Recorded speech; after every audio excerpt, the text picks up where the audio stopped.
توی این ویدیو میخوایم راجع به ساخت رنگ توضیح بدیم. اینی که اینجا میبینید بعداً هم راجبش بیشتر توضیح میدم، اینفو پلیت ماشینه. یه پلیتیه که معمولاً توی ماشینا یا توی در راننده یا جلوی در واقع ماشین روی سینی جلو زیر کاپوت دست میشه. این اینفو پلیت خیلی چیز مهمیه، خیلی اطلاعات مهمی راجع به ماشین به ما میده. اگر ما بخوایم رنگ ماشین رو هم اصولی و تکنیکال بهش برسیم و درستش بکنیم برای ریستور کردن ماشین، باید به این اینفو پلیت مراجعه بکنیم. کد رنگ ماشین روی اینفو پلیت نوشته شده 387H. حالا بعضی از بنزا اگر نگاه بکنید این انتهاش یه دونه جی داره روی بنزای مثلا دهه 60 و دهه 50، بعضیش H داره. این نکته جالبش اینه که هیچکی نمیدونه این H و G مال چیه. حتی من از چت جی پی تی هم پرسیدم، اون بنده خدا هم نمیدونست. ولی خب قبلا من رفته بودم، خیلی گشته بودم دنبالش. یه کارخونه‌ای بوده به اسم هربرتس، یه کارخونه‌ای هم هست الان همه میشناسیم به اسم گلازوریت، حالا تو ایران بهش میگن توتی. اگه این H جلوی کد رنگ باشه یعنی مال هربرتس، اگر G جلوش باشه یعنی سازندش گلازوریته و از دهه 80 به بعد هم حذف شده چون دیگه هربرتس نمیدونم جمع شده احتمالاً. خب حالا ما می‌خوایم این کد رنگ 387 رو بسازیم. برای اینکه این کد رنگ 387 رو بسازیم باید اول بریم سایت گلازوریت ببینیم که ترکیباتش چیه. من اینو قبلا رفتم و دیدم که ترکیباتش چیه، فقط ریزالت رو میارم و به شما نشون میدم.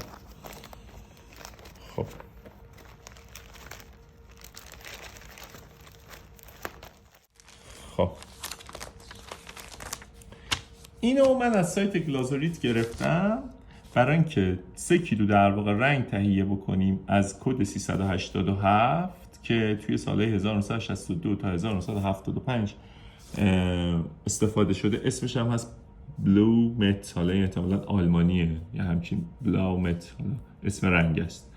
ما باید این ترکیبات رو یعنی این بیس ها رو با هم با این مقادیر قاطی کنیم تا برسیم به 3 کیلوگرم از 387.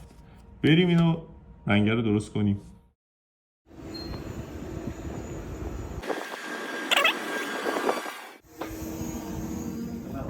کریمی استاد اومد. سلام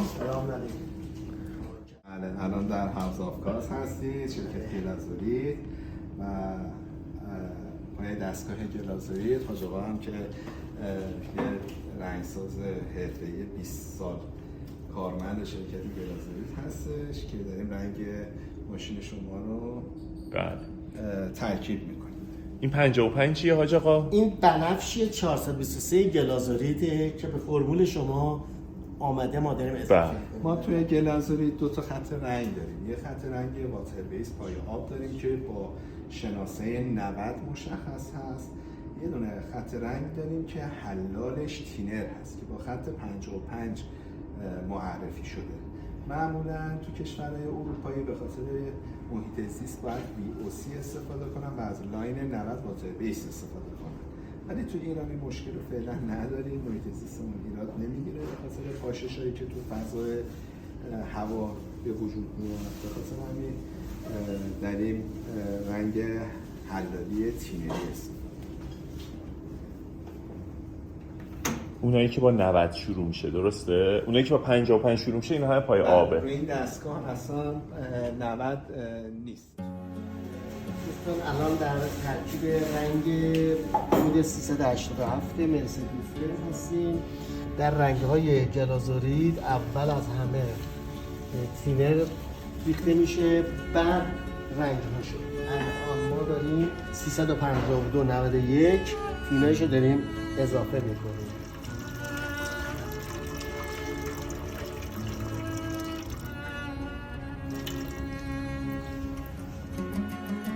ترکیب این رنگ بعد با اکریل 9910 شروع میشه.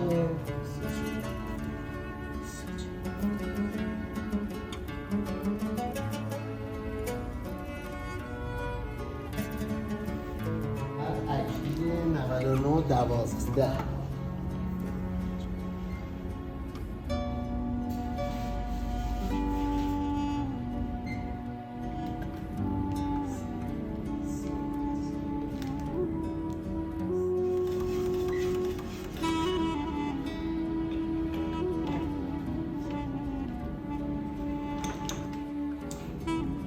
این که میریزید آقای مقصودی این چیه؟ سرمه. این جوهر. آره جوهر سرمه.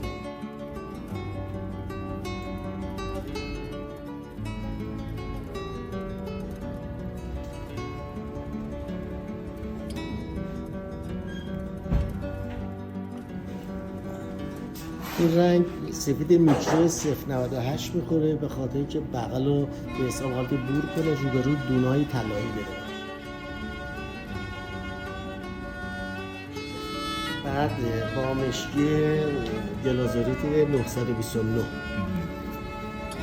مشکی هم چیزای مختلف بله داره. بله بله 929 مشکی به حساب پرچلایی بوده. مشکی 974 داریم که حالت بور و آبی میکنه. این 929 ممیزی. و چیه؟ M1 چیه؟ M1 به حساب روشن کننده اکریل داره. آها. روشن یعنی کننده. رنگ نیست. نه بیرنگه. مثل آره. چسب میمونه. درست. انگار.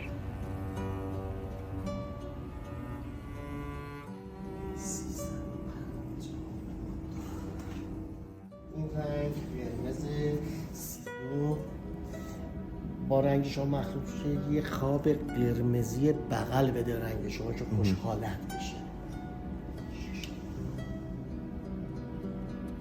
اون مشکی 974 هم مشکی که گفتم هم بور هست یه ذره هم از اون به داریم. حساب هم آره این مشکی هم بور میکنه طر آبی هم میده بهش. فهم بله اون مشکی 929 زرد میکنه این آبی میکنه. 126 ممیز 4 میکنن و فرمول رو سایت میذارن که با بدنه فابریکی که کار کرده بویم رنگ کرده یکی بشه. ما اینجا ترکیب رنگ نداریم، شما یه اختصاصی الان هست. این ترکیب رنگ ترکیب این قسمت ببینید همون رنگ هایی که با هم محلول شده داره ترکیب میشه حالت میده، یعنی قرمز و سفید و اکریل و سرمه‌ای و همه اینا بنفش و ترکیب قرمز میشه دقیقا که شید رنگش این شید این رنگ شید رنگ پایان رنگ من بوشو خیلی دوست دارم. شما دوست ندارید نه؟